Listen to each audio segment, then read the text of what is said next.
President Cyril Ramaphosa addressing in Parliament today, responding to the debate of the State of the Nation address. And on this particular point, I'd like to bring into the conversation international relations expert, Dr. Charles Sinkala, who is in Addis Ababa, the venue or the country where the AU summit is currently ongoing. Dr. Sinkala, good evening to you.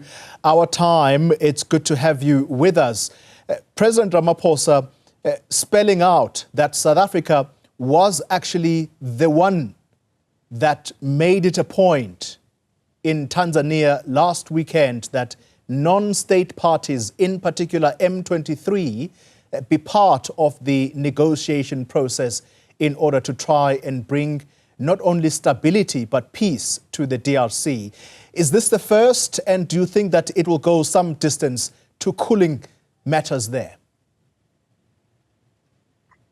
Well, it can to some extent, but one thing that the region organizations and the continental organizations are forgetting that the M23 is just a small piece of a problem there in DRC.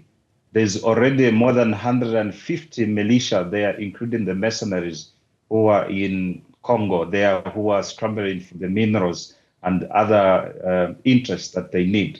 Yes, it could be a good idea to put those who are party to the conflict, to the table to discuss what their demands are and their desires.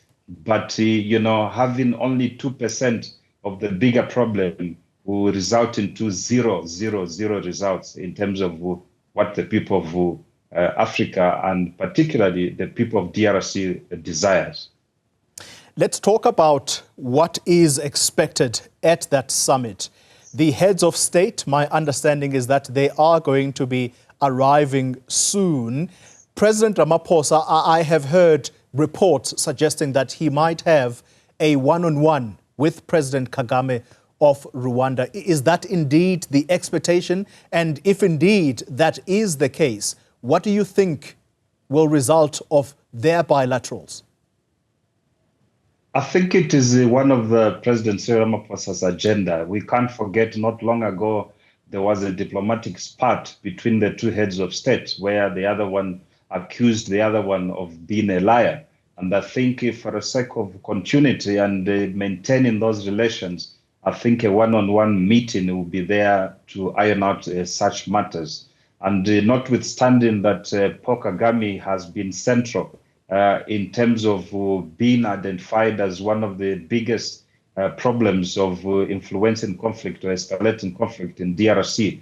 I think since the President Cyril Ramaphosa has been so instrumental, has been the president of the biggest economy on the continent, I think it shall add more value. Yeah. I'm sitting in studio, Dr. Sinkala, with a former general of the SANDF, and he mentions that part of the reason why South Africa had so many casualties in Eastern DRC is because South Africa in particular is not wanted in the DRC as part of this semi-DRC mission. Do you carry the same view? If you do, what is the reasoning why South Africa would be singled out in this way? Well, it depends. When South Africa goes to DRC, as many times have been there, they've been siding the government. I think if South Africa would like to uphold its international policies, it has to remain neutral, because there's quite a number of states government that are involved in DRC. I mentioned of militias, but we have got the government of Rwanda who's got interest in terms of the people of Rwanda who are crosses the Hutus and the Tutsis ethnic groups. And as well as we have people from Uganda who've got interest into those nations. So if South Africa will remain at the battlefield to fight against those who would like to make their point, that is in the casualty. And you must remember that some of these rebels are non-state actors, and they do not hear a command from any state government or commander-in-chief, such as President Cyril Ramaphosa, to shoot or not to shoot. And when they are confronted in the battlefield, That's why the South African soldiers are at the mercy of these mercenaries and as well as militias who had to shoot them at will. Before I bring the conversation back into studio, Dr. Sinkala, let me get your thoughts or perhaps any knowledge from your end as to what the situation is on the ground in Eastern DRC. What do you know from your vantage point? Well, the challenges on the ground is basically the displacement of people in the eastern part of DRC. The eastern part of DRC is actually endowed with such a lot of minerals. And there's already a scramble for DRC in the eastern part of Congo. Other ethnic groups, other governments, and other organizations are not wanted by certain types of people who said this is our land. So they had displacing the people who are legitimately Congolese, and also those who are visiting with the protection of mineral rights, and as well they are protecting their interests. That's why they hire private and military security companies, to protect their interests. And that is the problem that is there. And to the large extent, I think the biggest problem is the failure by government of Tshisekedi to provide peace and security for its citizen. It is a laughable matter when you see that South Africa and many other nations send the troops, including the United Nations, to send the troops to go and keep the peace. There's no peace in DRC. There's no peace in DRC, but you make an interesting observation, and that is that if South Africa is not an antagonistic party in the DRC, is not a neutral party, has South Africa become not neutral in that situation in the DRC? Has it become embedded, perhaps, in part of what is perceived to be the problem? Of course, and you can hear the conversations between the two heads of state, where they had the phone call earlier on that particular day. And he was assured, the president of South Africa was assuring President Paul Kagame, his counterpart, that those who killed the South African soldiers were not the Rwandese soldiers. And Rwanda felt so much comfort from that conversation. But a few hours later, President Cyril Ramaphosa, through the Department of International Relations and the Defense as well, in joint conference, they indicated that Rwanda, with their M23 sponsored militias, has killed the South African soldiers. So these are the issues where a country such as South Africa, where it has chaired the regional organizations, including the continental organizations, to make sure that there is no confrontation, there's no taking sides in terms of the conflict, adheres to the principles of the international law, where they have to put the parties that we can't send soldiers to DRC, because when you send in soldiers, you're sending them with ammunition and guns. They are going there to kill. The question is, whom are they going to kill? So if the intended people are going to be killed, they shall protect themselves.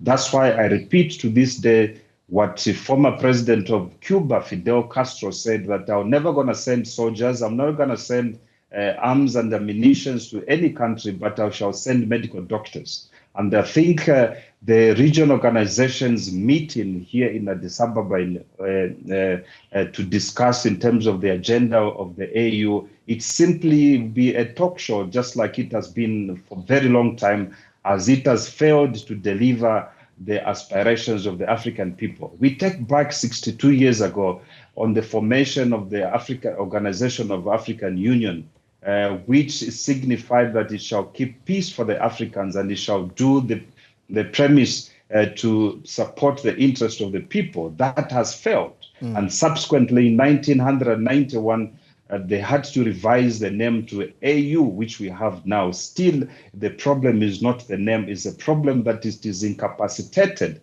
in terms of implementing what needs to be implemented. The wars and conflicts in the continent cannot be tabled up through the discussing of conferences, dialogues, and making phone calls. We need an organization that can be physically go to the war-torn zone and discuss with the parties. And hence, from few hours from now, as a convener of the African People's Union, I'll be declaring now the new competitor of the African Union, which will be the union of the members of the peoples of the Republic of the continent of Africa, where we will not deal with the state actors, but will be dealing directly with the people, engaging them, and that will be our membership. And part of our principles in terms of the new constitution that will be adopted tonight will be that we're never going to be funded by those who would like us to be in poverty.